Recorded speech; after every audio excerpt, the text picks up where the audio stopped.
በአስቸኳይ እንድትመጣ አድርገናታል። ይቺ ታችን እንግዲህ ጽናት ትባላለች። ዳኒ እንግዲህ አንዳንድ ነገሮችን ሰምተሃል ስለ ጽናት፣ ግን ደግሞ በደንብ ከሷም አንደበት በደንብ መስማት ያሉብን ነገሮች አሉ።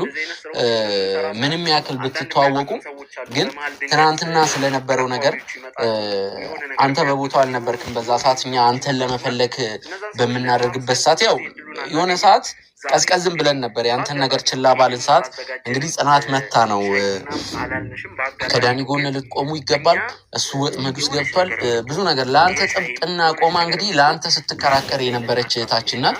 በዚህ አጋጣሚ ጽናትንም ለማመስገን ነው ወደዚህ የጠራናት። ብዙ ጊዜ እኛ እንደዚህ አይነት ስራዎችን በምንሰራ ሰዓት አንዳንድ የሚያግዙን ሰዎች አሉ። በመሀል ድንገት ጠቋሚዎች ይመጣሉ፣ የሆነ ነገር የሚያግዙን የሆኑ ሰዎች ይመጣሉ እና እነዛን ሰዎች ለማመስገን ብዙ ጊዜ እድሉን አናገኝም። ዛሬ እንግዲህ በአጋጣሚ